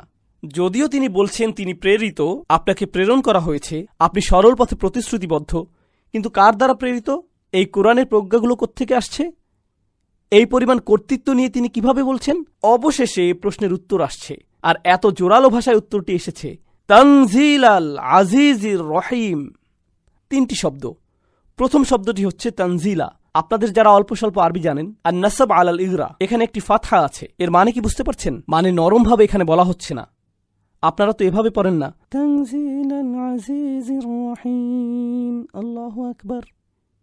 না, তখন তানজিলা এভাবে আসে, তার মানে হলো আল্লাহ আজ্জা ওয়া জাল্লা প্রচণ্ড কর্তৃত্বের সাথে কথা বলছেন। দৈববাণী মানে স্বাভাবিকভাবে বলা হয় না, যেন আরবি ব্যাকরণের মাঝেই আশ্চর্যবোধক চিহ্ন বসে আছে। শক্ত ভাষা এটি। শুনে রাখো, এটা কি? এটা এমন কিছু যা নাজিল করা হয়েছে। দৈববাণী। কার দৈববাণী? কার বক্তব্য এটা? আল আজিজ আর রহিম, আল্লাহর দুইটি নাম এখানে। আল আজিজ অর্থ এমন একজন যিনি সম্মান ও কর্তৃত্বের পূর্ণ অধিকারী। আল আজিজ দুটি জিনিস বোঝায়, যার কর্তৃত্ব আছে আর যিনি সম্মানের অধিকারী। কারণ আপনারা দুই ধরনের মানুষ দেখতে পাবেন। এক ধরনের মানুষের দেখবেন কর্তৃত্ব আছে কিন্তু কোনো সম্মান নেই। যেমন ধরুন কোনো পুলিশ অফিসারের কর্তৃত্ব আছে কিন্তু কোনো সম্মান নেই। বাল্টিমোরে আমরা যেমনটা দেখলাম, তাই না? কর্তৃত্ব আছে কিন্তু সম্মান নেই। অন্যদিকে এমন মানুষও আছে যাদের সম্মান প্রচুর কিন্তু কি নেই? কর্তৃত্ব। এই দুটোর কারোরই ইজ্জা নেই। আরবিতে ইজ্জা উর্দুর ইজ্জতের মতো না, কিন্তু শুনতে এক হলো। আরবিতে ইজ্জা অর্থ যখন আপনার সম্মান আছে আবার একই সাথে কি? কর্তৃত্ব, তখনই আপনার ইজ্জা আছে। যখন তিনি বলছেন এটা হলো এমন সত্তার বাণী যিনি সম্মানের অধিকারী, চূড়ান্ত কর্তৃত্বশীল, তখন আল্লাহ আজ্জা ওয়া জাল্লা খুবই কঠিন একটা জিনিস বলছেন। মনে আছে, কোরআনের একটি বৈশিষ্ট্য হলো যে এটা রায় দেয়। আচ্ছা, কার মূলত রায় দেবার অধিকার আছে? তারই আছে যার কর্তৃত্বও আছে। আর যদি কারো কর্তৃত্ব থাকে আর সে রায়ও দেয়, তবুও কখনো কখনো, যেমন জাজ জুডি, আমি জাজ জুডি খুব দেখতাম মায়ের সাথে। জাজ জুডি কোনো রায় দিতেন, এই ছেলে চুপ থাকো তুমি, তাই না? এভাবেই বলে, অনেক মজা লাগতো। এই তুমি $500 ফাইন দেবে, এখন যাও এখান থেকে, এমনই হতো সব সময়। এরপর বাইরে ইন্টারভিউগুলো মজা পেতাম, ভালো লাগতো। বিশেষ করে যে হেরে যেত তার, কারণ যে জিততো সে তো বেশি কিছু বলতো না। হ্যাঁ, আমি $500 পেয়েছি, এটুকুই বলতো তারা। কিন্তু যেই লোক হারতো তিনি তো খুবই খারাপ, বিশ্বাস হচ্ছে না তিনি এমনটা করলেন, এভাবে রায় তিনি কিভাবে দিতে পারেন, তাই না? অন্যভাবে বললে তার রায়তে কর্তৃত্ব ছিল কিন্তু কি ছিল না? সেখানে পূর্ণ সম্মান ছিল না। আল্লাহ আজ্জা ওয়া জাল্লা বলেন এই কোরআন রায়তে পূর্ণ, আর সেই রায়গুলো কঠিনভাবে নিতে হবে, কারণ তা কর্তৃত্বশীল সত্তার কাছ থেকে এসেছে, তাই এটা সম্মানেরও যোগ্য। এটাই আল আজিজ শব্দের মধ্যে চলে এসেছে। এভাবে কিন্তু এটা আবার আল কুরআনিল হাকিমের দিকেও ফিরে যাচ্ছে। এখন তাহলে প্রশ্নটির উত্তর এলো, এই বাণী কার পক্ষ থেকে এসেছে? এটাই সব রায় নিয়ে বলছে মানিয়ালিকুল হুকুম, সাথে অন্য অনেক কিছুই বলছে। তানজিল, এই শব্দ তানজিলের মানে কি? এর মানে হলো যা উপর থেকে আসে। অন্যভাবে বললে এই প্রশ্নের উত্তর দেই আগে, তার শিক্ষককে কে তাকে পাঠিয়েছে? কোরআনের এই প্রজ্ঞা থেকে এসেছে? এই সবই উপর থেকে এসেছে। এর মানে হলো তোমরা এত বাম হাত ঢুকাতে পারবে না। এর মানে হলো এটা এমন জিনিস যা কোনো মানুষের পক্ষেই রচনা করা সম্ভব নয়। এটা উত্তর দক্ষিণ পূর্ব পশ্চিম দিক থেকে আসেনি, ভিন্ন কোনো গ্রাম থেকেও আসেনি, কোনো বিদ্বান ব্যক্তি থেকে আসেনি, কোনো ইউনিভার্সিটি থেকেও আসেনি, এটা উপর থেকে এসেছে।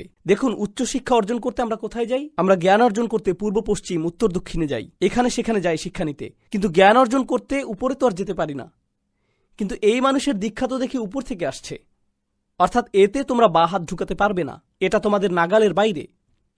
এটা কিন্তু আবার প্রমাণ দিচ্ছে যে প্রজ্ঞায় কোরআন অতিরিক্ত নিখুঁত, কারণ তা উপর থেকে এসেছে। গাঁথুনি খুবই ভালো, এমন গাঁথুনি শুধুমাত্র সম্ভব উপর থেকে আসলেই। আর এর রায়গুলোও এমন যে শুধুমাত্র উপরওয়ালা থেকেই আসতে পারে, এজন্যই তানজিল শব্দটি। কিন্তু এরপর আল্লাহর যেই নামটি এলো তানজিল আল আজিজ আর রহিম, এখানে রহিম মানে কি আপনারা জানেন? এর মানে কি? দয়াময়, যিনি ভালোবাসেন, যিনি যত্ন করেন, যিনি সব সময় ভালোবাসেন, সব সময় খেয়াল রাখেন। আর রহিম, এখানে আর রহিম শব্দটি কি করছে? আল আজিজ শব্দের কারণ বুঝতে পারছি এখানে, কিন্তু রহিম শব্দটি কি করছে এখানে? এই বাণী কার কাছে এসেছে? নবী সাল্লাল্লাহু আলাইহি সাল্লাম। তিনি কেন? অন্য কেউ নয় কেন? স্বয়ং কোরআন আমাদের বলছে ওয়ামা আরসালনাকা ইল্লা রাহমাতাল লিল আলামিন, তোমাকে আমি সৃষ্টির প্রতি রহমা ব্যতীত পাঠাইনি। নবীজি সাল্লাল্লাহু আলাইহি সাল্লাম হলেন সমস্ত মানুষের চাইতেও বেশি দয়াশীল। তাই এই কর্তৃত্বশীল কোরআনও সমস্ত দুনিয়ার সকল মানুষের চাইতেও দয়াশীল মানুষের মুখ হতেই নিঃসৃত হওয়া প্রয়োজন ছিল। আর এটাও আল্লাহর একটি দয়া। মানবতার প্রতি আল্লাহর রহমতই হল রাসূলুল্লাহ সাল্লাল্লাহু আলাইহি সাল্লাম। তাহলে এভাবে দেখলে কোরআন হলো আজিজের পক্ষ হতে, আর রাসূল হলো আর রাহিমের পক্ষ থেকে। রাসূল সাল্লাল্লাহু আলাইহি সাল্লাম কর্তৃত্বপূর্ণ নন, তিনি কি? তিনি দয়াশীল। কোরআন হলো কর্তৃত্বপূর্ণ। দুটো একত্রে আসা প্রয়োজন ছিল, বার্তাবাহক আর খোদ বার্তা দুটোরই একসাথে আসা দরকার। এই আয়াতগুলো নিয়ে একটি কথা বলতে ভুলে গিয়েছিলাম, অন্য কিছু বলার আগে এখন বলে নিই, কারণ এই বিষয়ে এটাই শেষ কথা। আমরা কিন্তু এখনো এই সূরার প্রথম অংশেই আছি। কতগুলো অংশ আছে এখানে বলছিলাম? খুব ভালো, 6টি অংশ। আমরা এখন প্রথম অংশে। তো একটি জিনিস এখানে বলতে চাই, তা হলো আল্লাহ যখন হেদায়েত দেন দুটো অংশ থাকে সেখানে থেকে বার্তা আর থাকে বার্তাবাহক। সেখানে থাকে বার্তা আর থাকে বার্তাবাহক। এখন যখন আল্লাহ বললেন ওয়াল কুরআনিল হাকিম ইন্নাকা লামিনাল মুরসালিন, তিনি বার্তাটিকে সত্য প্রতিপন্ন করলেন। মানে বার্তাটি মানুষের থেকে হতেই পারে না, বেশি নিখুঁত। তাহলে এখানে বার্তাটির বিষয়টি হলো, কিন্তু এটা তো গল্পের অর্ধেক মাত্র। শুধু বার্তাটি পেলেই তো আর হবে না। আপনার আরও কি প্রয়োজন? একজন বার্তাবাহক। বার্তাটি তো নিখুঁত, বার্তাবাহকের কি অবস্থা? তাহলে তোমাদেরকে এই বার্তাবাহক আর তার চরিত্র সম্পর্কে বলি। আলা সিরাতিম মুস্তাকিম, তিনি সরল পথের উপর প্রতিশ্রুতিবদ্ধ। অন্যভাবে বললে, মানুষের হেদায়েতের জন্য নবী সাল্লাল্লাহু আলাইহি সাল্লামকে চরিত্রের সর্বোচ্চ স্তর দেখাতে হবে। শুধু বার্তা থেকেই হেদায়েত আসে না, যখন বার্তা আর বার্তাবাহক দুজনেই আদর্শ হয় তখনই হেদায়েত আসে। বার্তাটি তো আগে থেকেই শ্রেষ্ঠ, এখন বার্তাবাহকটিও আদর্শ। এটা বোঝানোর জন্য দুনিয়াবি একটা উদাহরণ দিই আপনাদের। রাজনৈতিক নেতারা খুবই ভালো বক্তৃতা দেন, কিন্তু যদি তাদের অতীত ইতিহাস খারাপ থাকে, মানুষ যদি জেনে ফেলে সে আগে দুর্নীতিবাদ ছিল, তাহলে তার বক্তৃতার কোনো লাভ আছে? লাভ নেই। এর কোনোই লাভ আর থাকতে পারে না। কারণ তাদের কর্ম, বিশেষ করে যেগুলো ভিডিও করা আছে, তাদের কথার চাইতে বেশি শক্তিশালী। তাই তারা আর যাই বলুক না কেন, কিছুই যায় আসে না। আপনারা জানেন যে নবীগণ আলাইহিমুসসালামের পুরো জীবনটাই ছিল সত্যতায় ভরা, তাই না? সেটা অবশ্যই হেদায়েতের অংশ হওয়া চাই। নবীদের যদি বিশ্বাসযোগ্যতা না থাকে, তবে তাদের আনা বার্তাও বিশ্বাসযোগ্যতা হারাবে, সেটা আল্লাহর পক্ষ থেকে এলেও। এখন চলুন সামনে যাই। নবীর সাথে এখনো কথা বলা হচ্ছে। আল্লাহ বলছেন, লিতুনজিরা কওমান মা উনজিরা আবাউহুম ফাহুম গাফিলুন। কেন আমি এই অসাধারণ বাণী পাঠালাম? সর্বোচ্চ কর্তা, সবচাইতে দয়াময় রহমান রহিম থেকে কেন নবীকে আল্লাহ পাঠালেন সাল্লাল্লাহু আলাইহি সাল্লাম? যেন আপনি এমন জাতিকে সাবধান করতে পারেন যাদের পূর্বসূরীদের সাবধান করা হয়নি কখনো, তাই তারা তো একেবারেই গাফেল। আমি আবার অনুবাদ করছি, লিতুনজিরা কওমান মা উনজিরা আবাউহুম ফাহুম গাফিলুন। যেন আপনি সতর্ক করতে পারেন এক জাতিকে যাদের পিতৃপুরুষদেরকে কখনোই সতর্ক করা হয়নি। এজন্যই তারা একেবারে অসচেতন, একেবারে উদাসীন, সম্পূর্ণ গাফেল। এজন্যই আপনাকে এই বাণী দেয়া হয়েছে।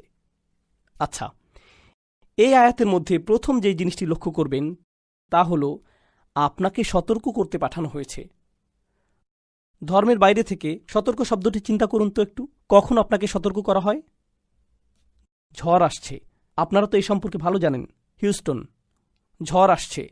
রেডিওতে সতর্কবাণী প্রচার করা হয়, টিভিতে সতর্কতা দেখানো হয়, ফোনে অ্যালার্ট বেজে ওঠে, ইত্যাদি ইত্যাদি।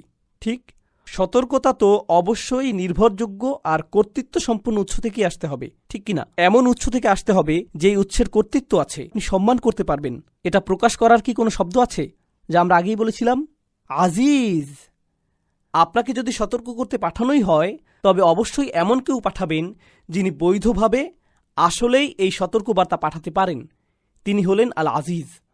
বুঝতে পারছেন? মানে এই শব্দের সাথেই সংযুক্ত বিষয়টা এভাবেই প্রবাহিত হচ্ছে। এখন দ্বিতীয় যে জিনিসটা দেখা যাচ্ছে, আমরা সবাই এই হলে আছি, ধরুন এখানে কোনো ইন্টারনেট কানেকশন নেই, কোনো ফোনেই নেটওয়ার্ক নেই, ইত্যাদি। অর্থাৎ আপনি ওই যে ওখানে ওই লোকটার মতো ফেসবুক চালাতে পারবেন না, এসব কিছুই আপনি করতে পারছেন না, ঠিক আছে?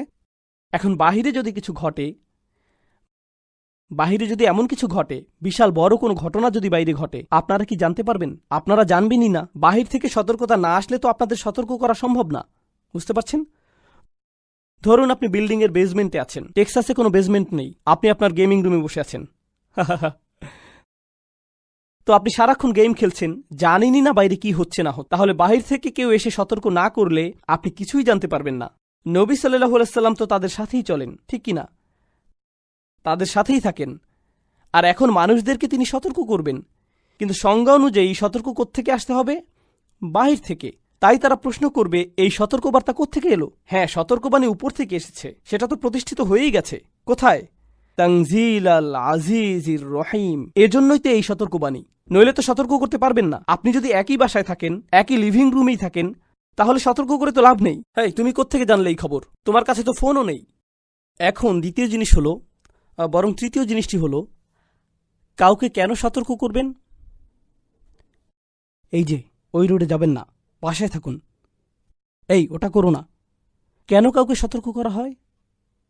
হ্যাঁ, কাউকে সতর্ক করার একদম প্রাথমিক কারণ হতে পারে যে আপনি তার খেয়াল রাখেন, তার ভালো চান, তাকে ভালোবাসেন, তার ক্ষতি হোক সেটা চান না। আর মূলত এটাই হলো আল্লাহর নাম আর রহিম, যিনি আপনার যত্ন আত্মি করেন, আপনাকে দয়া দেখাতে চান, আপনার ক্ষতি দূর করতে চান। আপনাকে যে কারণে পাঠানো হয়েছে, নবীজি সাল্লাল্লাহু আলাইহি সাল্লামকে যে কারণে সতর্ক করতে পাঠানো হয়েছে, তা হলো এই সতর্কবার্তা খোদ আল্লাহর এক দয়ার বহিঃপ্রকাশ। যেমন ধরুন, কিছু মানুষ অভিযোগ করে কোরআন কেন জাহান্নামের আগুন নিয়ে কথা বলে। আমি বলি, আমরা সম্ভবত এটা পরিষ্কারভাবে চিন্তা করছি না। কেউ যদি আপনাকে ঝড় বা বন্যার ব্যাপারে সতর্ক করে দেয়, আপনি কি বলেন? তুমি কেন বন্যার কথা বলছো? বন্যা তো অনেক খারাপ, আমার মন খুবই খারাপ হয়ে গেল, আমার সাথে আর কথা বলবে না। আরে তুমি তো মারা যাবে। তোমার ভালো লাগুক কি নাই লাগুক, এটা আসবেই। এর চাইতে বরং কেউ যে তোমাকে সতর্ক করে দিচ্ছে, এই যত্নের বহিঃপ্রকাশ দেখে অন্তত খুশি হও। কিন্তু কেন তাকে এভাবে খুলে বলতে হবে? কেন সে শুধু এভাবে বলল না, খারাপ কিছু একটা ঘটবে?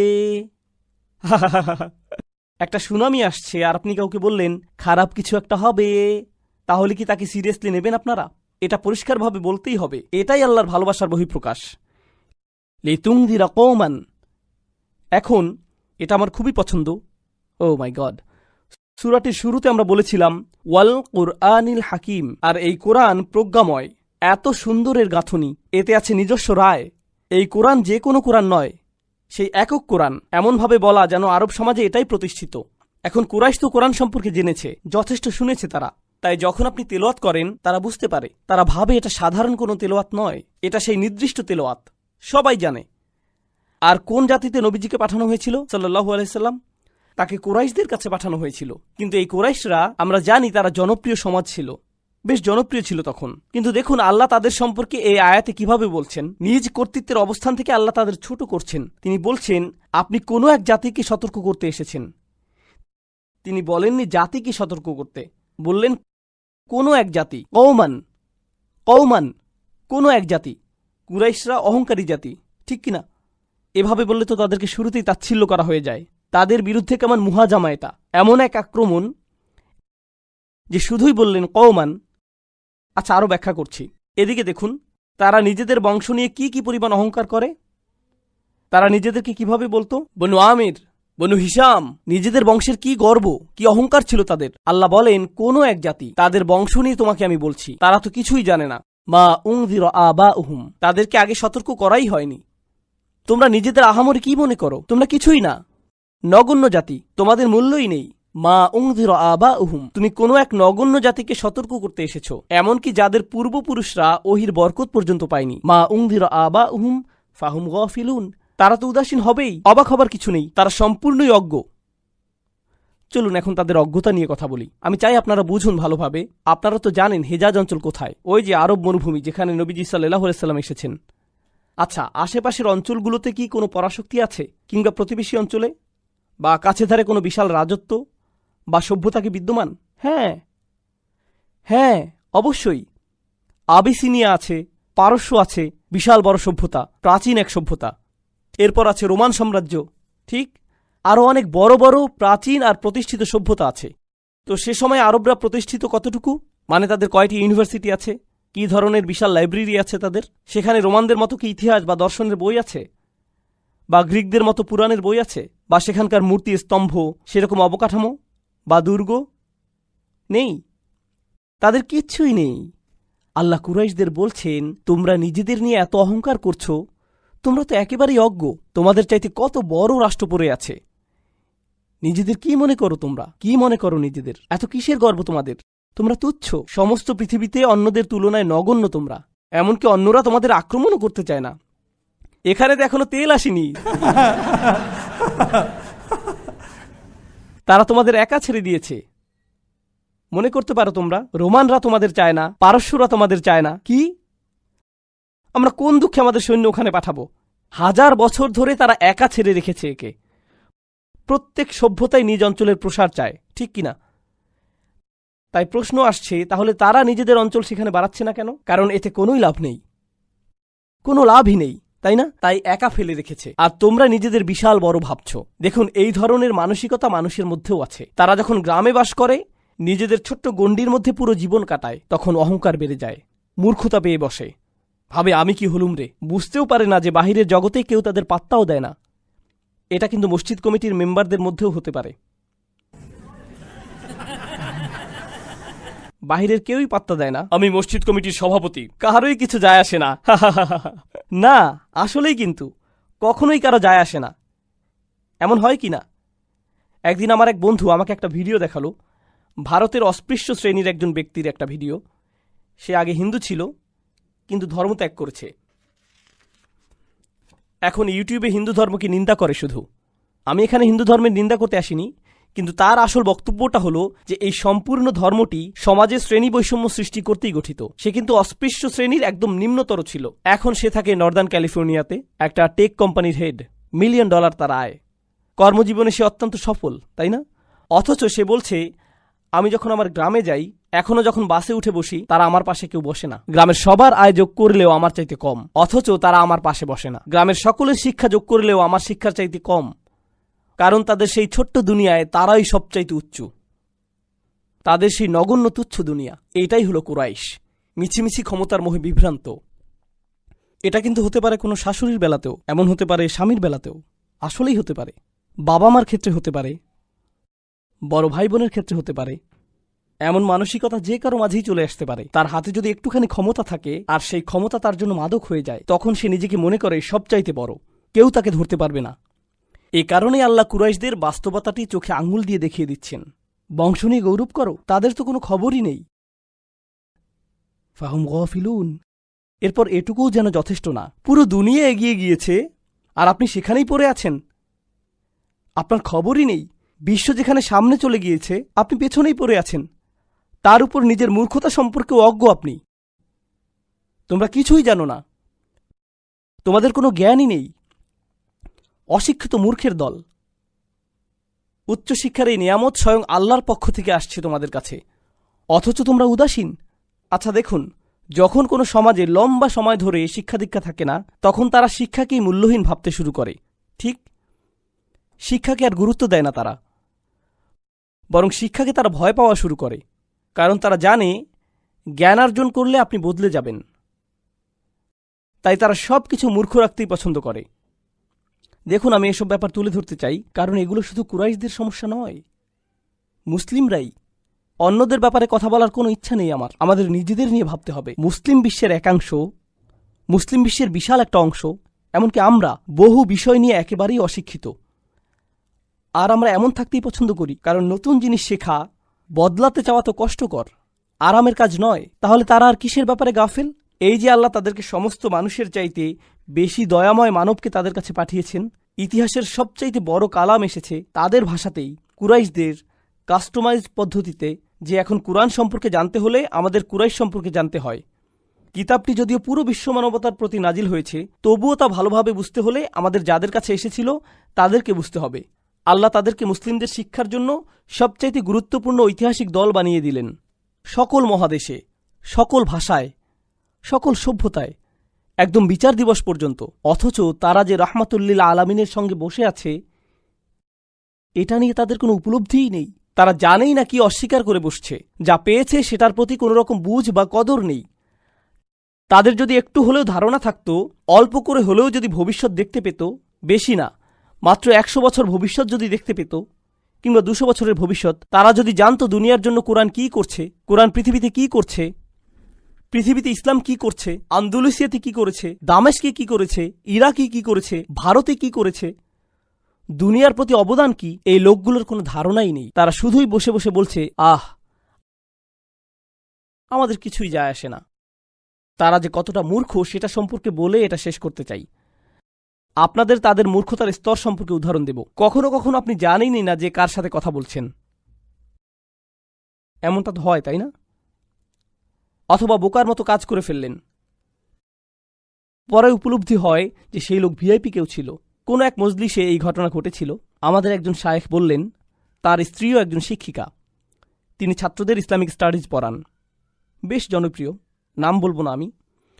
তো তিনি হজে গেছেন, দলের একজন তার সাথে কথা বলছে, তিনি এই লোককে চেনেনি না। হঠাৎ সে বলা শুরু করলো, অমুক মহিলা আছে না, শিক্ষকতা করে, সে তো ইসরায়েলি গোয়েন্দা। সেই লোক শায়েখ বলেই যাচ্ছে যে কিভাবে ইহুদিরা এই মহিলাকে ফান্ডিং করে মুসলিমদের নষ্ট করতে। এই লোক মহিলার স্বামীকে বলছে এসব। প্রায়ই দেখা যায় যে আপনি কারোর সাথে কথা বলছেন অথচ জানেনই না যে আপনি কার সাথে কথা বলছেন। এমন কি হয় না? অবশ্যই। যখন তারা কোরআনের বাণীকে অস্বীকার, ঠাট্টা বা প্রত্যাখ্যান করে, তখন তারা কি শুধু নবীকে অস্বীকার করছে সাল্লাল্লাহু আলাইহি সাল্লাম? বরং এটা তো সর্বোচ্চ কর্তৃপক্ষের বিরুদ্ধে চূড়ান্ত অপরাধ। আল আজিজ, এটা যেন দেখুন, কারো কর্তৃত্ব যত বেশি থাকে তাকে দেখে তত বেশি সাবধান থাকে মানুষ। রাস্তায় পুলিশ দেখলে আপনাদের তাকওয়া অনেক বেড়ে যায়, তাই না? সোজা হয়ে বসে যান, মানুষের মতো বসেন। তখন আদালতের ভেতর আপনারা তো নিশ্চয়ই বেকাতারা হয়ে বসেন না, ভদ্রলোকের মতো বসেন, কারণ বিচারক বা বিচারক মণ্ডলী হয়তো আপনাকে দেখছে। এভাবে সোজা হয়ে বসেন, কারণ কাউকে সম্মান দেখানোর মতো পরিস্থিতিতে আপনি পড়েছেন, তাই না? সম্মানিত ও কর্তৃত্বশীল কারো সামনে বসার জন্য এক ধরনের প্রোটোকল আছে। তারা আল আজিজের কথার উপস্থিতিতে পড়েছে, অথচ কোনো প্রোটোকল নেই তাদের মধ্যে। কার সাথে টক্কর লাগছে তা নিয়ে একেবারেই অজ্ঞ, তার শাস্তি দেবার ক্ষমতার প্রতি চূড়ান্ত উদাসীন। এর পরিণতি কি হতে পারে? এটাই হচ্ছে ফাহুম গাফিলুন।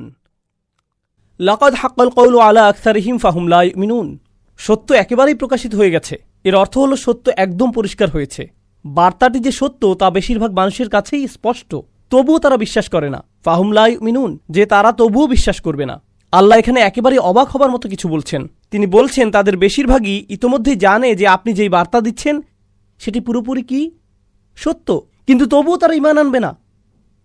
এর আগের আয়াতে তাদের অবচেতনার লম্বা ইতিহাসের কথা বলা হয়েছে, আর এই আয়াতে আছে তারা পুরোপুরি সচেতন, তারা এটা জানে, তবুও বিশ্বাস করবে না। তাহলে প্রশ্ন ওঠে, যদি তারা বিশ্বাস নাই করবে তবে লাভ কি এসবের? কেন বলা হচ্ছে যাও তাদেরকে সতর্ক করো, আর তারা বিশ্বাস করবে না? আচ্ছা, একদম উপর থেকে শুরু করি। সত্য তাদের কাছে একেবারে স্পষ্ট কিভাবে হলো? এক অনস্বীকার্য সংমিশ্রণের কারণে।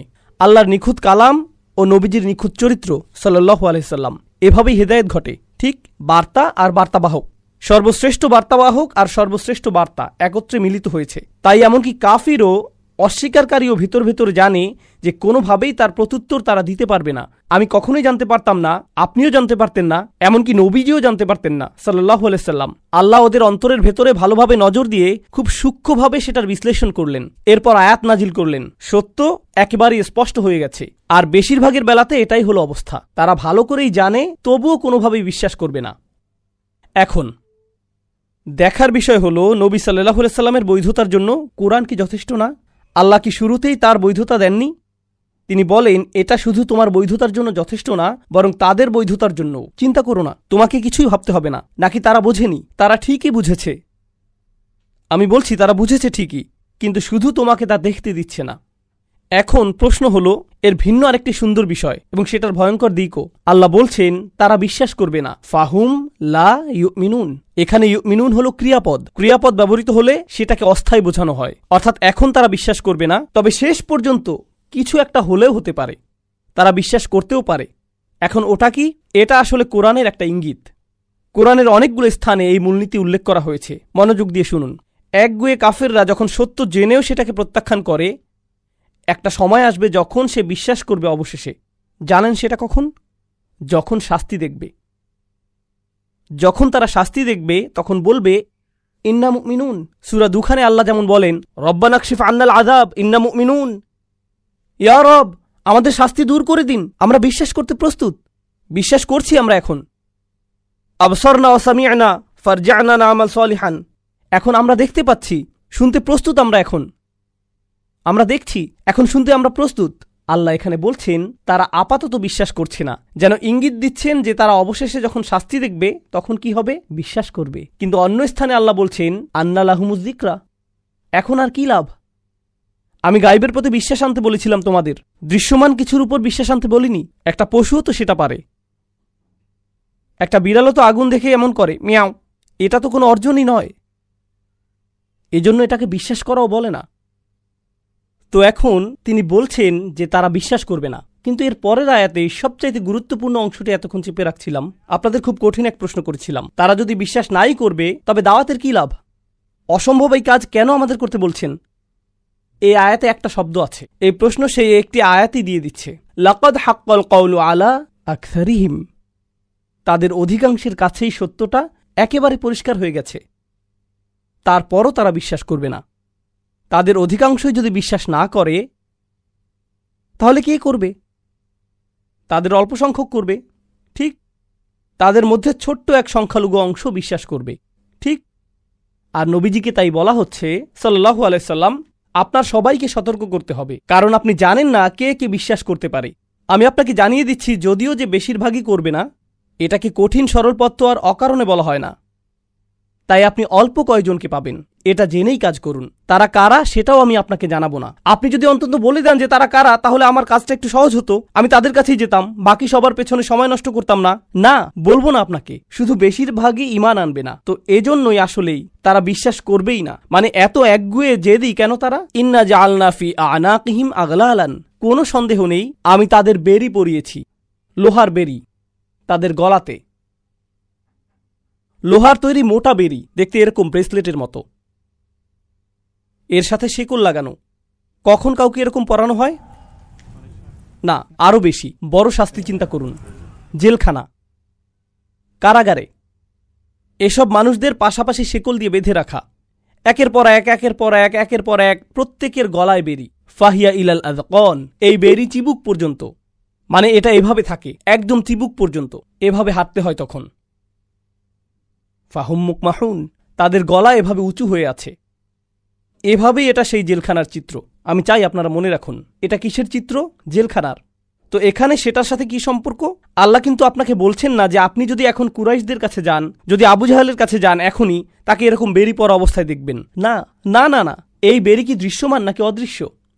এটা অদৃশ্য এক বেরি।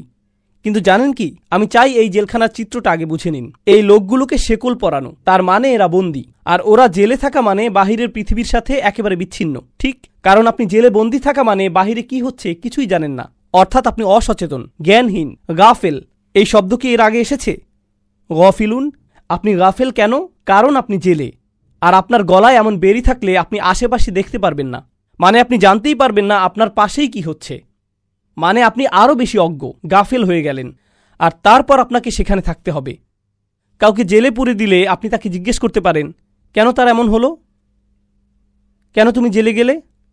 জেলে যেতে হলে আপনাকে অপরাধের অভিযোগে অভিযুক্ত হতে হবে, ঠিক।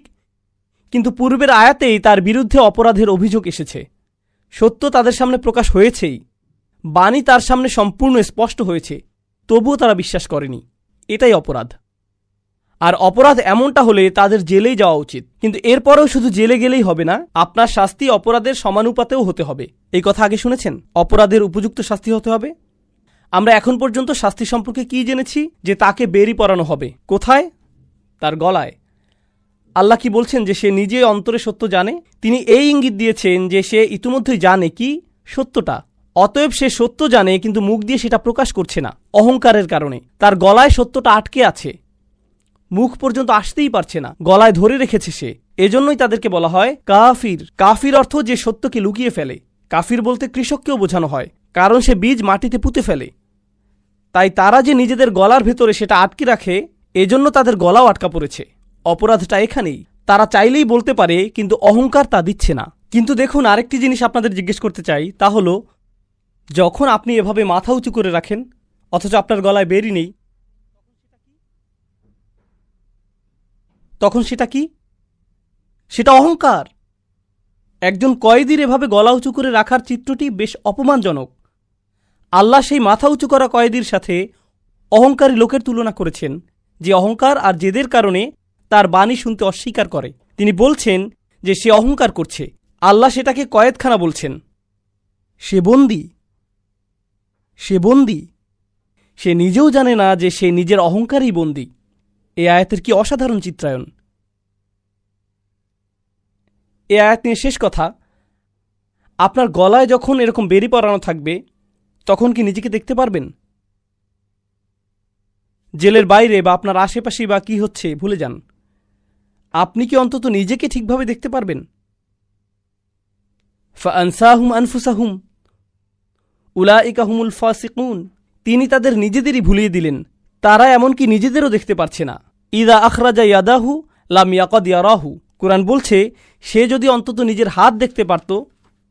তাদের অবস্থা এতই খারাপ তারা এতই হঠকারী, কিন্তু তাদের এই একগুঁয়েমি আল্লাহ চান না। আমি যখন এটা পড়ি তখন ভাবি, আচ্ছা আল্লাহ হয়তো এখন অন্য বিষয়ে যাবেন, কারণ যথেষ্ট শাস্তি তো হয়েছেই। কিন্তু এরপর আরেক আয়াত, ওয়াজআলনা মিন বাইনি আইদিহিম সাদ্দান, আর আমি তাদের ঠিক সামনেই একটা দেয়াল রেখেছি, অমিন খলফিহিম সাদ্দান, আর তাদের পেছনেও আমি একটা দেয়াল রেখেছি, আগশাইনাহুম, তাদেরকে ঢেকে দিয়েছি, ফাহুম লা ইউবসিরুন, ফলে তারা দেখে না। আপনি জেলখানায়, আপনাকে অন্য মানুষের সাথে বেঁধে রাখা হয়েছে, আপনার সামনে একটা দেয়াল, পেছনে আরেকটা দেয়াল। তিনি কেন দুপাশে দেয়ালের কথা বললেন না? কারণ যখন আপনি শেকলে বন্দী, তখন শুধু কোন দিকে নড়াচড়া করতে পারেন? সামনে ও পেছনে। আর আপনি আশেপাশে তাকিয়েও দেখতে পারছেন না, কারণ গলায় বেড়ি বাঁধা। তাই শুধু সামনে আর পেছনেই যেন দেখতে পান, এটুকুই।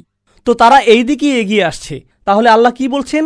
তাদের সামনে একটা দেয়াল আছে আর তাদের পেছনে একটি দেয়াল আছে। এই দেয়ালের কাজ কি? আপনি পালাতে পারবেন না। দেয়ালের আরেকটি কাজ হলো আপনি ওপাশের কিছুই দেখতে পাবেন না। ঠিক এটার কারণেই তারা অসচেতন। কিন্তু এখানে তো 3টি আবরণ, সামনে দেয়াল, পেছনে দেয়াল, উপরে আরেক আবরণ। এটা কিছু খুব খুব গুরুত্বপূর্ণ। যখন আমি খুবই গুরুত্বপূর্ণ 2বার বলি, খুব খুব এভাবে, তার মানে হলো এটা আসলেই খুব খুব গুরুত্বপূর্ণ। যদি বলি খুব গুরুত্বপূর্ণ, তখন আসলে আপনাদের শুধু জাগাবার চেষ্টা করছি। কিন্তু যদি আমি বলি যে খুব খুব গুরুত্বপূর্ণ, এর মানে আসলেই খুব খুব গুরুত্বপূর্ণ। 3টি বাধা। প্রথম বাধাটি কোথায়? ঠিক তাদের সামনে। বোঝার চেষ্টা করুন এর মানে কি। আমাদের ঠিক সামনে কি জানেন? সব কিছু। যখন ঘুম থেকে উঠি, আমার ঘর আমার সামনে। যখন নিচে যাই, আমার বাচ্চারা আমার সামনে। যখন বাইরে যাই, পুরো আকাশ আমার সামনে। যখন গাড়িতে উঠি, আমার গাড়ি ঠিক আমার সামনে। কোরআন আমার সামনে। সমস্ত জীবন আমার সামনে। আল্লাহর সমস্ত সৃষ্টি কোথায়? ঠিক আমার সামনে। আর এই সৃষ্টি, এই আকাশ, এই পৃথিবী, সেই গাছ, আমার বাচ্চা, সব কিছুই আল্লাহকে স্মরণ করিয়ে দেয়। সব কিছুই। কিন্তু তারা এসব থেকে বাধাপ্রাপ্ত। তাই তারা ওসব কিছুই দেখে না। তাই কিছুই তাদেরকে আল্লাহর কথা মনে করিয়ে দেয় না। সব কিছুই তাদের চিন্তার জন্য যথেষ্ট না। সত্যের পথ হতে তারা অবরুদ্ধ। অন্য ভাষায় প্রথম প্রাচীর হলো সমস্ত সৃষ্টি। বোঝার চেষ্টা করুন এই জিনিসটা। আল্লাহ যা কিছুই সৃষ্টি করেছেন সবই আমাদের সামনে। আপনি তো সারাক্ষণ কোরআন পড়ছেন না, সারাক্ষণ তো আপনি ইবাদত করছেন না। কিন্তু জানেন কি, যখনই আপনি জেগে আছেন, আপনার ঠিক সামনেই কি থাকে? সৃষ্টি সব সময় আপনার সামনে থাকে। নিজের চোখে দেখে অনুধাবন করার মতো কিছু না কিছু সব সময়ই থাকে। এটাই হলো প্রাচীর। দ্বিতীয় প্রাচীরটি কোথায়? তাদের পেছনে। আমাদের পেছনে কি? আমাদের ইতিহাস, আমার নিজের ইতিহাস, আমার জাতির ইতিহাস, অন্যান্য জাতির ইতিহাস। এগুলো সব কোথায়? তারা তাদের সামনে থাকা প্রাচীরের কারণে পুরো বিশ্ব দেখতে পারছে না, আর তারা তাদের পূর্বে গত মানুষের অবস্থা থেকেও শিক্ষা নিচ্ছে না। এজন্য তাদের পেছনেও আরেক প্রাচীর। এখন পর্যন্ত 2টো পেলাম। আপনার চারপাশের দুনিয়া 1 নম্বর, আর আছে ইতিহাস 2 নম্বর। কিন্তু সেটাও যথেষ্ট না। অন্য দিক থেকেও তারা অবরুদ্ধ। কোথায়? ফাগশাইনাহুম, আমি তাদেরকে ওপর থেকেও ঢেকে দিয়েছি। এখন আপনি যদি ওপর থেকে তাদের বন্দী করে রাখেন, তার মানে ওপর থেকেও এমন কিছু শেখার আছে যা সত্যের পথ দেখায়। আপনি যদি ইতিহাসে মনোযোগ দেন, সেখান থেকেও সত্য পেতে পারেন। হতে পারে উপরেও কিছু একটা আছে যা আপনাকে সত্যের দিকে নিতে পারে। সেটা কি? আল্লাহর পক্ষ থেকে বাণী। এখন সেটাও আপনার অন্তর হতে অবরুদ্ধ। আপনি কোরআনের যেখানেই পড়েন না কেন, তা বলবে যে সত্যে পৌঁছানোর জন্য 3টি রাস্তা আছে। আপনার চারপাশের পৃথিবীর দিকে নজর দিতে পারেন, ইতিহাসের প্রতি নজর দিতে পারেন, আর নজর দিতে পারেন ওহির প্রতি। কোরআনে এই 3টি ধ্রুব। আপনি যখন নিজের প্রতি মনোযোগ দিচ্ছেন, তখন আপনি সব কিছুর প্রতি দিচ্ছেন। সানুরিহিম আয়াতিনা ফিল আফাকি ওয়া ফি আনফুসিহিম হাত্তা ইয়াতাবায়্যানা লাহুম আন্নাহুল হক। আপনার চারপাশের পৃথিবীটাই সত্যে পৌঁছানোর প্রথম ধাপ, ইতিহাস। আর যারা ইতিহাস নিয়ে চিন্তা করতে পারে, তারাও সত্যে পৌঁছাতে পারে। আর সত্যে পৌঁছানোর সবচাইতে শক্তিশালী পথটি অবশ্যই সেটা যা ওপর থেকে আসে। অথচ এই মানুষগুলো পুরোপুরি অবরুদ্ধ। তাই ওহি তো দূরে থাক, তারা তো এই বাণী শুনছেই না। নবীজি সাল্লাল্লাহু আলাইহি সাল্লামকে তারা আপনাকে শুনবে না। অথচ তা কোরআন উপর থেকে এসেছে। অথচ তা কোরআন উপর থেকে এসেছে। এটা বলতে বলার আগে দেখুন, সেটা তো তাদের প্রথম অপরাধী না। তারা তো তাদের আশেপাশের পৃথিবীটাতেই মনোযোগ দেয় না। তারা ধ্বংসাবশেষ নিয়েও চিন্তিত না। তারা তো অতীত জাতির ধ্বংসাবশেষের পাশ দিয়ে গিয়েছে। আরবরা যেত এভাবে। অথচ তারা 2বার ভাবত না, এখানে কি হয়েছে, এখানে কি হয়েছে। ফাহুম লা ইউবসিরুন, তাদের এই অবস্থা কেন হলো? তারা এমনটা কখনোই ভাবেনি। কি এক চিত্রায়ন, কি অসাধারণ চিত্রায়ন। আর এই সব কিছুর শেষে এখন নবীজি সাল্লাল্লাহু আলাইহি সাল্লামকে বলা হচ্ছে, তিনি কি সংখ্যাগুরুদের পাবেন নাকি সংখ্যালঘুদের? এখন বলা হচ্ছে বেশিরভাগ মানুষই খারাপ, কোনো আশা নেই। ওয়াসাওয়াউন আলাইহিম আনযারতাহুম আম লাম তুনযিরহুম লা ইউমিনুন, সব একই রকম।